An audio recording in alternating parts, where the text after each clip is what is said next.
63. Today, a 16-year-old Gaza girl recounted her extended family's flight south to shelter in a location declared bomb-safe by the attacking army that ordered their relocation. But for the 1,000th time, the IDF bombers either didn't get the memo or flicked it aside. Of her 47-member extended family, the 10,000th 2,000-pounder blasted 20 to bits, and another 20 died, some slowly, under 50 feet of concrete. The same war leaders are seriously planning their ideal victory: drive all 2.3 million Palestinians out of their ruined homes into the desert for the world community to keep alive. Not only their wish and plan, but exactly what 100 ethnic cleansing attacks accomplished over decades of bestial war merchants' partnership with hatred and malice to make the devil himself jealous. He certainly chuckles while listening to the surviving girl's brother crying, not so much from the physical pain of his permanently smashed pelvis, but the hopeless despair of knowing that he'll never play another game of his beloved soccer. Her grandmother remains in severe pain from smashed ribs, totally untreated by any clinic among Gaza's 60, mostly destroyed, the rest with no cast materials, bandages, or pain medicine. Grandma found one pain pill 3 days ago. Another remaining family member returned after a 6-hour search for water, empty-handed. Today's food for 4, a package of 8 biscuits. An Israeli spokesman announced the killing of all North Gaza Hamas commanders and 8,000 soldiers, but resistance remains down south, so war leaders promise another full year of bombing, while no water, no food, no health care, no shelter, and no chance take care of 2.3 million Palestinians and their abandoned 100 Jewish hostages. America continues to proclaim ceasefire out of the question, only handing Hamas recovery time and victory bragging rights. 99% of humanity begs for the bombs to stop, for food, water, and medicine to arrive, and Palestinians so hated by foreign occupiers to be simply allowed their own little nation near Israel, while an international authority demilitarizes Jews and Arabs close enough to fight again if overarmed, obviously. Exactly like the treaty for all humanity that you gotta win. All democracy, no weapons. Well, duh. But no, American and Israeli weapons companies and paid-off leaders will run 2024's war exactly like the last 10,000 killer years, because you won't yet have defeated the only power still supreme.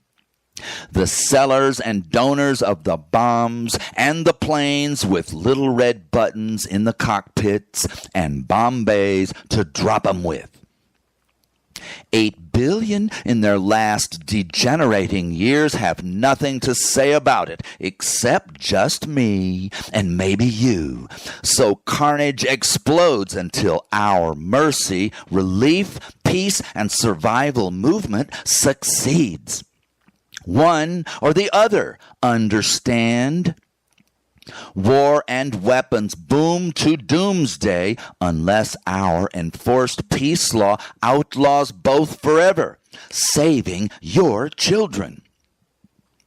Terrorists today rushed into an Ecuadorian TV station broadcasting on air. No one was killed, but an incensed president declared war on 23 drug gangs who've been murdering up a storm for years. As a citizen of the most world-warring and international recreational addictive drug importing in history, I feel mighty bad, truly helpless. Ecuador's 23 rampaging cocaine militias all fight each other for European and American market share. Our fat cat leader's strategy is set. As long as our drug-sick victims and cartel customers send you a fortune, our assault gun dealers and politicians might as well rake it back by sending you enough neighborhood slaughter supplies to terrorize your cities and ruin your economy, other than cocoa leaf farmers and gangsters equally successful in torturing the Western world's 50 million addicts. I'm just a damn broken record. Top dogs feasting on human tragedy after designing every horror for the money, honey. Legal crime, tolerated torture, patriarchy's 10,000-year conspiracy. Actually, drugs have just been ruining lives for 6,000 years. Here's another tenet for our treaty. So you can avoid my other book, Addicts, Recover Forever, Relapse Never. I'll sum it up. 90% of addicts wreck lives the world over, then die 26 years early. But the remainder who get well mostly do it themselves, without rehab, doctors, or AA preachers.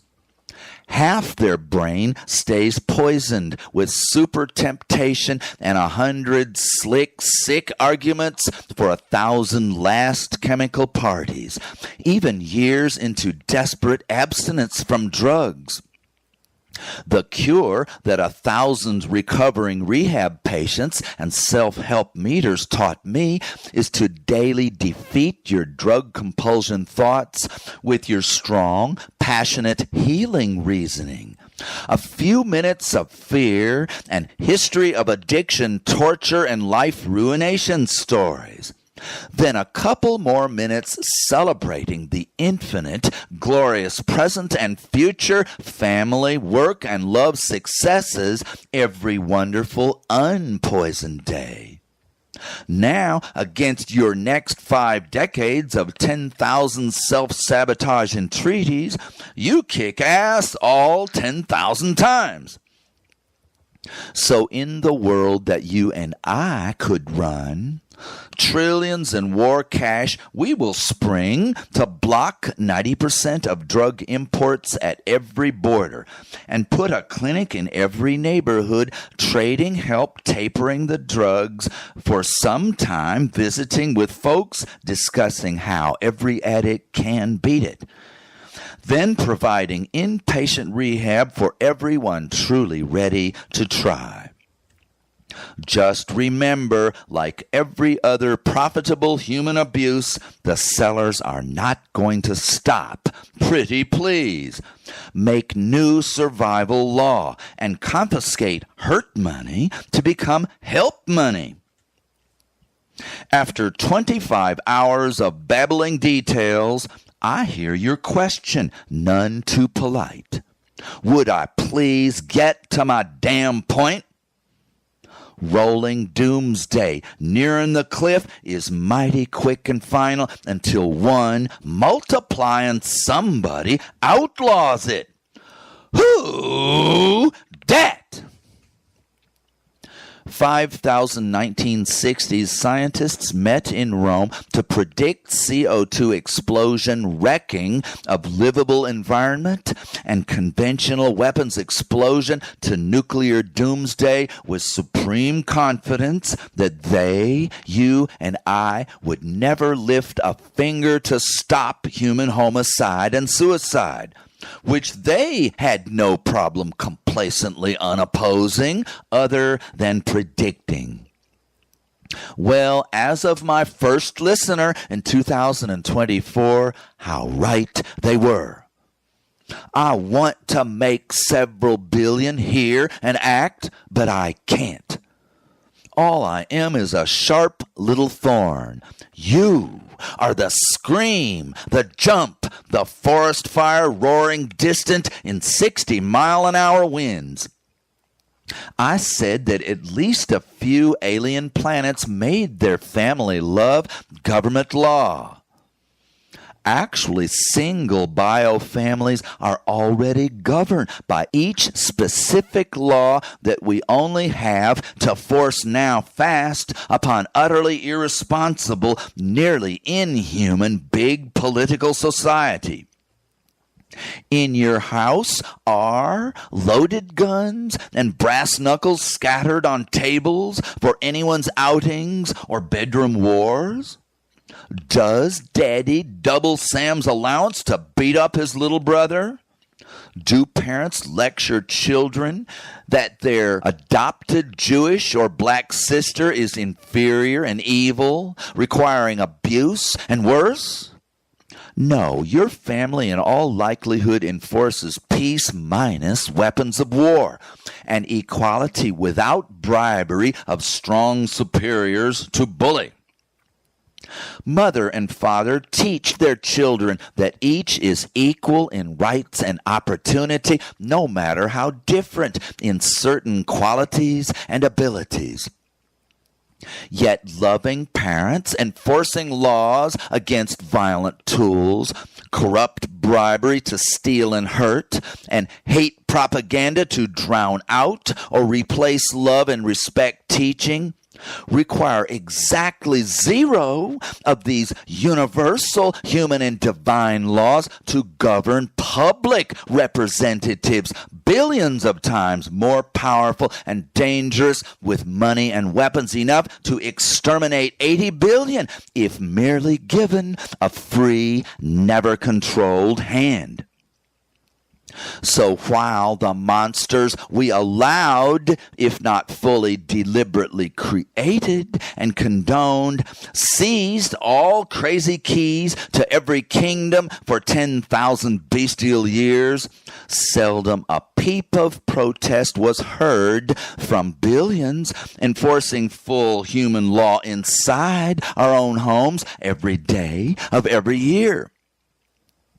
Are not my virtually never before broached public laws of disarmament, against politician bribery, and for love over bigotry full world education, are they not nothing more than God's and family's laws since apes evolved to humans, then enforced to the letter across every cave, forest, and field little clan for 2 million matriarchal years, until the single dark night when a likely genetically crazed XYY hunter smashed a farmer's skull for his bread, and in a very few years savaged villages far and wide with his new human murder army. Now we are seconds from tyrants' humanity murder-suicide. Only you could take their war, commerce, and weapons so that everyone's options remain just love, help, and salvation of us all. But will you?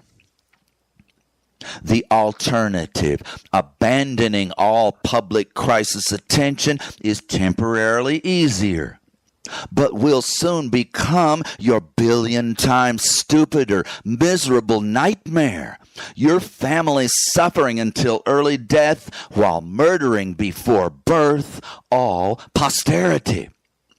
So decide, act, love, help, live, be good, be happy.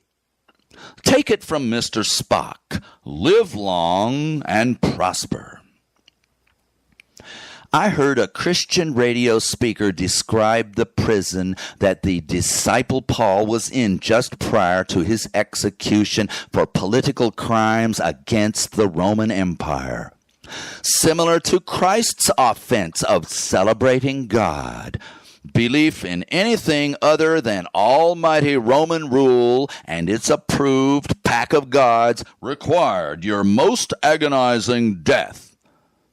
Before hanging on nails for a couple of days, accommodations were a deep hole, entered by lowering the prisoner by a rope under the arms. Try not to get too sick and weak, or your cellmates, rats hungry as you, will eat you dead or alive. Murderers may remain a danger to others and deserve punishment, so confinement is justified. But all-powerful governments enslave people, then make resistance or any attempts at freedom capital crimes. Punishment while alive is often deliberate torture. Even today, Texas, supposedly part of American democracy and humane government, has for years run state budget surpluses. Plenty for making its jails not cushy, just humane. Instead, most every un-air-conditioned state prison runs 105 degrees plus 20 more across sun-slammed exercise yards, and the same 125 degrees in the prisoners' cells. Disobey our laws, bastards, and your suffering is our pleasure. State and federal police power does many good things to protect people from criminals, but cruel and unusual punishment says our Constitution is not justice. Our founders were deeply aware that the overpowerful cannot get enough of torturing the weak. I have a question for researchers miles out of my league. Was every single victim of attack war, robbery of human rights, unjust detention, and hideous prison conditions in his story attacked by unlimited power of tyrannical, undemocratic, over-militarized governments? Or merely 99.9%? You know that I obsess about private to public corruption booming power from excess to absolute. In The Arrogance of Power, Fulbright stressed absolute powers, absolute corruption driving titanic, excessive armies, genocidal attack wars. I expand on him. Absolute corruption, unlimited bribery of politicians by weaponeers to rocket nuclear and conventional arsenals to the moon, the dirty money itself, absolute financial power to empty our national treasuries, produces that absolute genocidal military power, certain to kill millions to billions of people. This total war on not just potentially, but soon certainly every citizen of Earth produces, achieves another far worse tragic product than mass killing. Deliberate cruelty to, abuse of, torture of the living, the surviving. Absolute power's ultimate evil is psychological, emotional perversion of the weapon-wielding war prosecutors. Those who achieve military victory, not humanity, effortlessly grow bigotry against the inferior sex, gays, foreign flag wavers, and all wrong skin colors and religions, all candidates for righteous superior crushing by the chosen one's absolute power. This power, inspiring inhuman cruelty, not only roars unabated, but climaxes 10,000 years after its sudden, accidental seizure, because absolute power is cleverly constructed to be unbreakable, invincible, immortal. except every empire, after a century or several, dies a horrible death from inside and out, right?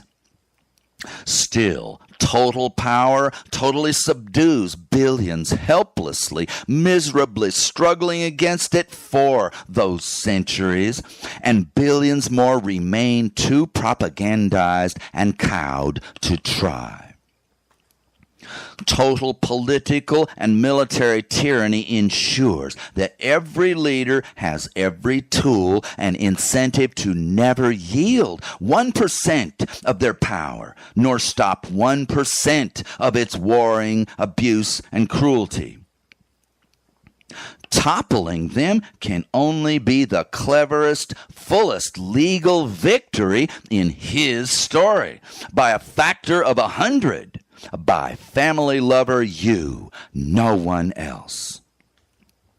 My campaign for us to achieve the impossible humanity rescue with the impossible seizure of power away from the invincible is, of course, impossible to accomplish by anyone other than you, private family guardian, surging public and growing exponentially more human rescue workers. The one establishment power we must appeal to and lead to make human law, to lead us, judges. Some are tainted by corruption, but considerably less so than the high majority of captured executives and legislators. Our suits I've detailed to my very modest level of expertise. The treaty to truly disarm and pile trillions into more water and less CO2 rescues might in 50 years be negotiated alone by the honest, caring, uncorrupted politicians we could someday elect and become. But humanity does not have 20 years to halt every emergency terminal in 10 years or less, in my opinion. So you are going to have to first negotiate border defenses only, swords into plowshares among our mock 195 nation telephone internet people's revolutionary government. We must also conduct every class of our World Education Treaty tenet I've described prior to its ratified treaty adoption.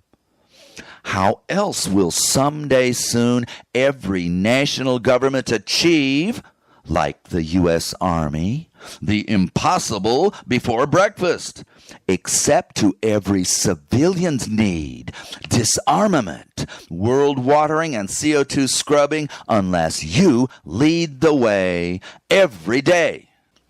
Tonight, the Israel-Hamas war spread to California's UCLA campus. American universities nationwide have had intense but peaceful Palestinian student protest demonstrations. They are understandably angry that 7 straight months of Israeli-American Gaza bombing thunders on after 40,000 killed and 80,000 wounded among 2.3 million now ruined, many starving Palestinians. They demand an end to their tuition money investing in Israeli enterprises and press American leadership to push ceasefire and stop sending the Israeli Air Force 2,000-pound bombs always deliberately directed on top of the most crowded urban enclave on earth. Days ago, our Congress passed and Biden signed $23 billion more American ammo while the IDF gears up to invade South Gaza with no plan to evacuate 1.1 million civilian targets. Share the blame with 8,000 Hamas troops responsible for the 1,200 murders of Jews last October 7th who keep hostages and refuse to surrender. 2/3 of the American public supports any damn thing the IDF does to all Palestinians we associate with their Hamas terrorist leadership. The Palestinian protesters have camped for a week in small university fields normally permitted use by student demonstrators. Nearly 1,000 in 20 universities have been arrested and jailed, sometimes violently, for persisting in peaceful, legal behavior that most American college investors, the public, and politicians refuse to countenance, instead favoring the prosecutors of one of the world's most unjustifiable criminal civilian assaults in modern history. Yesterday, late evening of May 1st, the UCLA administrators declared the Palestinian nonviolent camp illegal. Scram, or you're busted. Their demand of Israel investment divestment has been steadily rejected. TV stayed live on the late-night tent complex. Not police, but a few hundred Jewish counter-protesters approached the Palestinian barricades, violently intent on taking new university eviction law into their own hands. They tore away the heavy metal barricades, seized sharp 10-foot steel girders, and began hurling them through thin plastic tents, hiding terrified Palestinians, who of course began to suffer serious injuries. Hired security guards all strolled well away and watched pleasantly. 6 good-sized police vehicles stopped 4 city blocks away and sat motionless for hours, while CNN broadcast the one-sided savagery for 4 straight hours. When the barricades were destroyed, the Israel boosters attacked inside, seized scores of Palestinians, and beat them with weapons and fists. The attacked defending themselves with fists and any objects available. The leader of the Palestinian Support Organization of Orange County remained with his college friends at their protest camp throughout this long night's savage, weaponized attack on them. He helped get some transported to emergency rooms. He contacted university officials to report that their hundreds of hired security guards only sidled away from, did not interpose and protect victims of the frontline assault. He demanded LA police rescue ASAP. Many injuries later, for hours, the police sat in numbers blocks away while the carnage escalated on world television. He ran to the happy police retreat and showed them videos of the weaponized beatings. "You allow this and do nothing? Why?" he shouted. The police reply, "We will do nothing, won't move, won't come." At 4 a.m., hours into the Israel army attack, police finally showed up. The university had called them hours earlier to schedule a pre-dawn raid to take down the camp and disperse or jail everyone inside.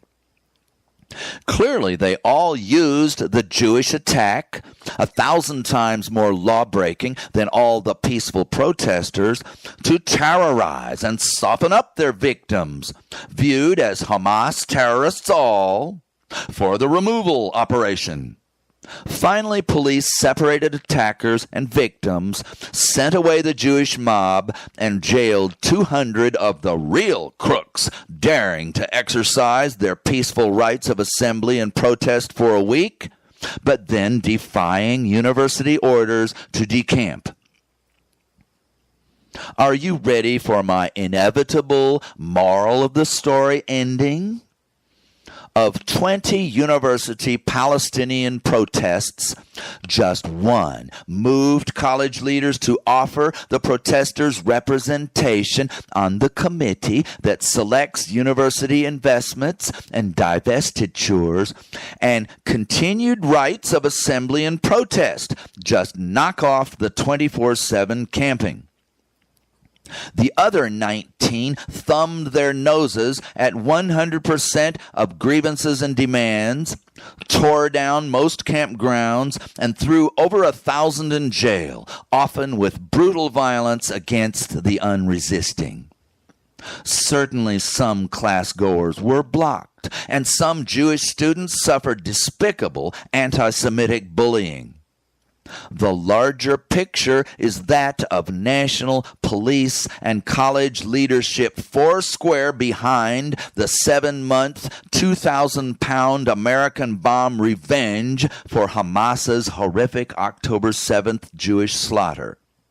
Punishment of all 2.3 million Gaza civilians until every Hamas tunnel rat is dead.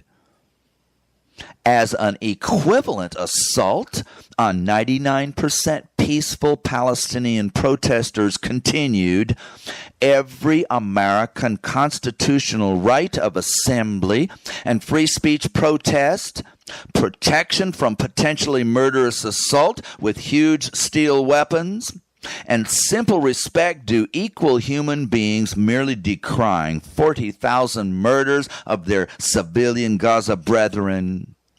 Every major human right of Americans was contemptibly destroyed by not just military war fever, but by the same last century's descent into total war on every single man, woman, and child guilty of involuntary national, religious, and racial membership under devil-enemy leadership. Most every anti-war protest in his story, even tens of millions screaming for years in the streets, utterly failed to move leaders, pretty please, whose profits, hatred, corrupt power, genocidal arsenals, and endless attack wars will go, without legal forcible halt by you, nowhere but higher and hotter to the end. Their horrific weapons explode equally on hundreds of millions of innocent victims and through billions of hate, power, bigotry, and revenge destroyed minds and hearts. Now, do you understand humanity's only chance? Outlaw the corruption and arsenals. Enforce peaceful democracy over militarized tyranny. And require world education for live citizen dialogue and cross-teaching between all 195 nations' populations, aged 8 to 120. Not a single race, flag, and religion is inferior, evil, or requiring of capital punishment for mere variety, the spice of life and humanity. Every single human right taken falsely ennobles and launches endless war.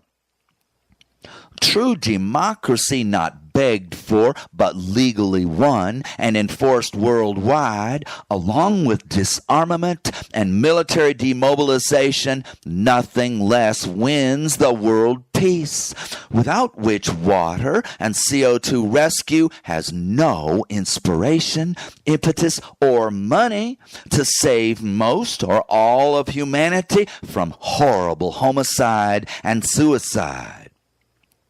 Love is not words or religion's non-human magic. Love is lawful human action to help and save us all from our techno, weapon, and corrupt money leaders and brainwashed selves. Only you are love while you act, as long as you help others to help and save yourself.